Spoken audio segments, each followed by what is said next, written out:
Guys आज की video में हम लोग बात करेंगे मैर्ज सॉर्ट की। तो यहाँ पर ये मैर्ज सॉर्ट का लॉजिक लिखा हुआ है।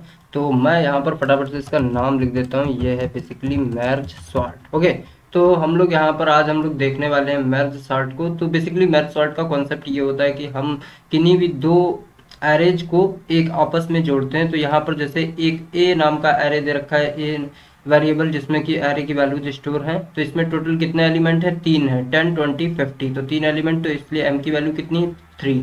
तो यानी एक वेरिएबल एम है जिसमें हमने इसका साइज स्टोर कर रखा है। दूसरा बी नाम का एक वेरिएबल है, यानी कि ये भी एक तरीके का एरे ही है। तो इसमें भी क्या है कि एन की वैल्यू कितनी है? 3, क्योंकि इसमें भी कितने एलिमेंट्स हैं? इसमें भी 3 एलिमेंट्स हैं। तो यहाँ पर आप देख पा रहे हो कि जो है सबसे पहले इनिशियली आई की वैल्यू क्या है? 0, और जे की वैल्यू भी 0 है। तो बेसिकली मैं आप लोगों को कोड भी समझाऊंगा इस वीडियो में बहुत अच्छे से। तो सबसे पहले कॉन्सेप्ट देख लो, इसके बाद जो है कोड भी मैं आपको बहुत अच्छे से समझाऊंगा इसी वीडियो में।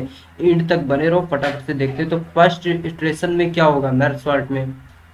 फर्स्ट इटरेशन जैसे ही पहला लूप चलेगा, प्रिंट क्या होगा? 5। किस तरीके से? क्योंकि मैं बताता हूँ इसका कॉन्सेप्ट क्या है कि जो ए में जो पहला नंबर है और बी में जो पहला नंबर है, इन दोनों में कंपैरिजन होगा। कि लॉजिक को जरा देखो ध्यान से। If A I less than और इक्वल टू बी आई, यानी ए आई, ए क्या है? ए हमारा ये वाला है। तो ए की जो आई वाली वैल्यू है यानी ए जीरो। तो अगर हम सबसे पहले बात करें यहाँ पर, तो हम बात कर रहे हैं किसकी? ए जीरो की। ओके, तो ए जीरो जो है, ए जीरो अगर जो है लेस देन है, किसके लेस देन है? बी जीरो के। तो बी जीरो क्या है? तो ए जीरो है हमारा ए के जीरो इंडेक्स पर क्या है? 10, और बी के जीरो इंडेक्स पर 5 है। तो 5 लेस देन 10 है, ना कि, यानी कि ए तो 5 से जो है बड़ा है, ना कि छोटा। तो ये वाला तो लॉजिक फेल हो गया ना, तो इसके अंदर तो जाएगा नहीं। तो यानी कि b जो है वो ग्रेटर है, 5 ग्रेटर है, तो ये इल्स वाले पार्ट में जाएगा। तो प्रिंट हमारा क्या हो जाएगा? B I. तो बी आई का मतलब बी जीरो, यानी कि 5 प्रिंट हो जाएगा। तो अगर हम यहाँ पर रिजल्ट लेकर चलें साथ ही में, तो मैं सबसे पहले लिख देता हूँ 5। ओके, तो इसके बाद नेक्स्ट चीज़ क्या आएगी?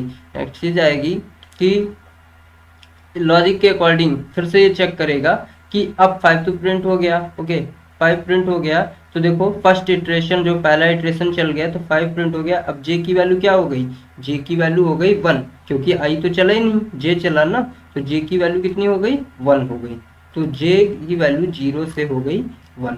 तो अब इसके बाद सेकेंड इटरेशन में, सेकेंड इटरेशन में क्या होगा? यहाँ पर एक्चुअली लिखा है ये सेकेंड इटरेशन, सेकेंड। ओके, तो आई आई थिंक या जस्ट अ सेकेंड, मैं इसको चेंज करता हूँ। यस, या। तो सेकेंड इटरेशन में क्या होगा? प्रिंट 10 होगा, क्योंकि अब जो 10 है वो बी के सेकेंड से कंपैरिजन होगा। यानी कहने का मतलब है ए जीरो, अभी भी ए क्या है? ए जीरो तो अब हो गया भाई, फिक्स हो गया। ए जीरो पर कितनी होगी वैल्यू? तो यानी कि जो सी है, एक तीसरा वेरिएबल ले रहे हैं। लेट सपोज कि हमने यहाँ पर एक सी नाम का तीसरा वेरिएबल ले लिया है, जिसमें हम वैल्यू असाइन करते जा रहे हैं। तो पहली वैल्यू हमारी क्या हो गई? 5 हो गई, जो कि स्टोर कर दी। अब ए से ये जो 10 है इसको कंपेरिजन करेंगे 50 से, यानी कि ए जीरो और बी वन को कंपेयर करेंगे। तो 10 और 50 में कौन सा छोटा है? तो ए 10 तो छोटा है, तो जाहिर सी बात है ये वाला कंडीशन ट्रू हो गई। तो इसके अंदर ए आई प्रिंट हो जाएगा। तो ए आई प्रिंट हो गया, यानी कि 10 प्रिंट हो गया। ओके, 10 प्रिंट होने के बाद में जे की वैल्यू, आई की वैल्यू अब इंक्रीज हो जाएगी ना, क्योंकि लॉजिक के अकॉर्डिंग आई प्लस प्लस होगा। तो आई प्लस प्लस यानी आई की वैल्यू 0 से 1 हो गई। ओके, फिर थर्ड इटरेशन की अगर हम बात करते हैं, फिर इसके बाद क्या होगा? अब इनसे, इस 10 से और इससे, फिर 5 तो हमारा हो गया। तो इसके बाद नेक्स्ट चीज़ क्या प्रिंट होगी? नेक्स्ट चीज़ हमारी प्रिंट होगी 10 सेकेंड, या 10 प्रिंट होगी। इसके बाद क्या होगा? इसके बाद अब ये कंपैरिजन 20 पर आएगा, क्योंकि आई की वैल्यू इंक्रीज होकर 1 हो गई। तो 1, और इसकी जे की भी इंक्रीज होकर 1 हो गई थी। तो 20 और 50 में कौन छोटा है? 20 छोटा है, तो कंडीशन इसकी वाली ट्रू हो गई। तो प्रिंट क्या करेगा? यानी ए आई जो है लेस देन है ना, ए आई जो है यानी ए वन बी वन से छोटा है, यानी 20 50 से छोटा है, तो यानी कि 20 प्रिंट हो जाएगा। तो यहाँ पर मैं लिखता हूँ 20। ओके, सो आई होप को आपको बहुत ही अच्छे से समझ में आ रहा होगा। सो इसके बाद क्या है?